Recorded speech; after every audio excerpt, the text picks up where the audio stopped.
Queridos irmãos, graça e paz. Que bom poder chegar até vocês neste terceiro domingo do tempo comum, instituído pelo Papa Francisco no dia 30 de setembro de 2019, memória litúrgica de São Jerônimo como Domingo da Palavra.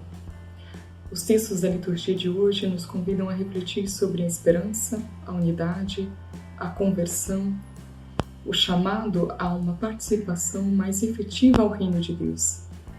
Assim, na primeira leitura do livro do profeta Isaías, lida também na solenidade do Natal, trata-se de um texto eminentemente messiânico.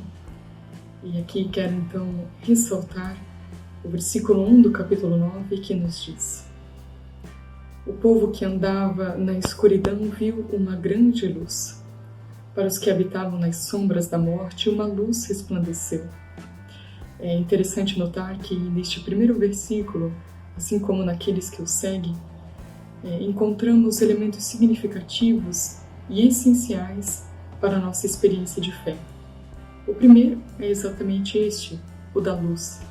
Luz que apaga a escuridão da morte e que faz ver a existência onde aparentemente nada existe. O profeta continua e nos diz: Fizeste crescer a alegria e aumentaste a felicidade. Todos se regozijam em tua presença. Aqui podemos ver que a luz, esta que dá início a uma nova criação, é também marcada pela alegria. Alegria que tem um sinônimo que é a própria felicidade, e estas são fruto então de uma presença da qual todos são beneficiados. Igualmente se apresenta o símbolo da paz, experimentada pelos exaltados guerreiros ao dividirem os despojos. Por fim, e em contrapartida, a escravidão, o jugo, a carga e o orgulho foram estilhaçados, abrindo-se assim o novo tempo da paz messiânica. Na segunda leitura, tirada da primeira carta aos Coríntios, vemos uma exortação de Paulo sobre a realidade que está vivendo a comunidade cristã primitiva. E assim ele mesmo escreve: Cada um de vós afirma, eu sou de Paulo, ou eu sou de Apolo, ou eu sou de Cefas, ou eu sou de Cristo. Será que Cristo está dividido? Acaso Paulo é que foi crucificado por amor de vós? Ou é no nome de Paulo que fostes batizados?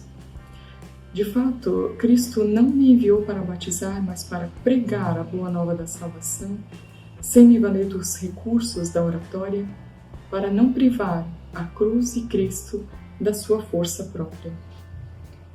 A comunidade de Corinto, assim como a nossa sociedade atual, era marcada pela pluralidade, realidade que de modo algum significa um problema, quando as pessoas conseguem encontrar pontos comuns que as unam para um bem maior, para um bem em vista de todos. Assim, na comunidade de Corinto, o desafio não era somente lidar com a pluralidade, mas com o polarismo, ou podemos dizer, em outras palavras, com os extremos das divergências. Paulo está diante de um contexto social e religioso marcado pela existência de numerosas seitas e pequenos grupos dominados por vários líderes, e o risco é que o corpo místico de Cristo seja reduzido a membros divididos. É diante desta constatação que Paulo reage com vigor e exorta a comunidade a retornar às suas origens, à sua vocação cristã, que se manifesta na indivisibilidade de Cristo, e ao valor salvífico posto unicamente na sua cruz. Se pensamos no senso fundante da vida cristã, o Evangelho de hoje nos apresenta um exemplo muito oportuno. O Evangelho deste domingo faz parte do primeiro dos 5 discursos que compõem o Evangelho segundo Mateus, que pode ser intitulado Discurso sobre o Reino de Deus. Para nos situarmos melhor no contexto que o envolve, vale lembrar que, segundo o Evangelho de Mateus, Jesus está apenas no início da sua vida pública, momento precedido pelos 40 dias de dura prova no deserto e acabara de receber notícias sobre João Batista. Assim nos disse. Ao saber que João tinha sido preso, Jesus voltou para a Galileia. Deixou Nazaré e foi morar em Cafarnaum, que fica às margens do mar da Galileia, no território de Zabulon e de Neftali, para se cumprir o que foi dito pelo profeta Isaías.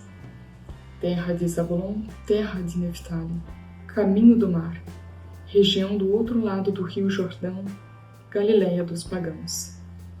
Jesus vai a Cafarnaum para que se cumprisse aquilo que foi escrito por meio do profeta Isaías, conforme a primeira leitura que acabamos de ouvir. A mensagem de Jesus é clara e essencial para todas as pessoas de boa vontade. Convertei-vos, porque o reino dos céus está próximo. Não se trata de um anúncio diferente daqueles que precedentemente os profetas haviam anunciado.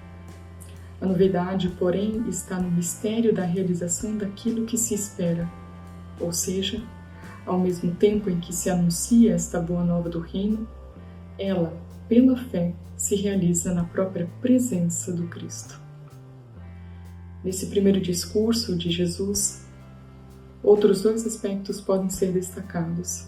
Antes de tudo, aquele teológico, porque ele está anunciando o reino de Deus. O reino dos céus, podemos também dizer, tema central tratado por Jesus em todos os demais discursos ao longo desse Evangelho. Para revelar Deus que deseja atuar com Cristo no mundo e na história, mas não sozinhos. Por isso convida outros homens e mulheres a colaborarem com o seu projeto. Este então é o lado humano da proposta de Deus, segundo aspecto que merece a nossa atenção. A condição para fazer parte dessa iniciativa é exigente. Trata-se de uma decisão em colocar-se em um caminho de conversão, isto é, retornar a Deus.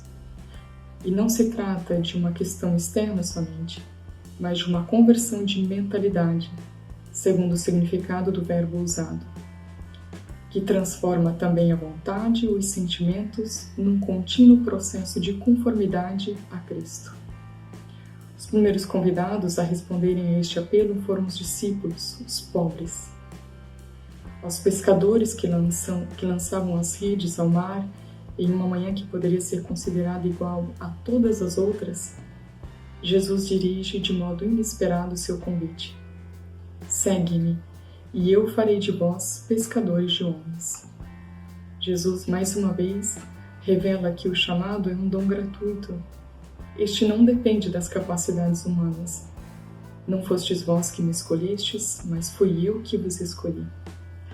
A cada pessoa cabe somente o empenho em acolher e colaborar para que esse chamado gere frutos de vida, de fraternidade, de justiça. A vocação ao discipulado é, portanto, um dom que comporta exigências não fáceis. Trata-se de um desenraizar-se de uma situação cômoda para embarcar em um risco com Deus. Que a liturgia da palavra deste domingo nos conduza a viver uma profunda experiência com a pessoa de Jesus, pois ele vem ao nosso encontro nas mais diversas realidades em que nos encontramos. Possam as palavras dos salmistas inspirar nossa oração a Deus, para que cheguemos a dizer: a Ti, Senhor, eu peço apenas uma coisa, e é só isso que eu desejo: habitar no santuário do Senhor por toda a minha vida, saborear a suavidade do Senhor e contemplá-lo no seu templo. Deus nos conceda uma abençoada semana e que esta seja vivida na certeza de que Ele é nossa luz e salvação, pois Ele é a proteção de nossas vidas.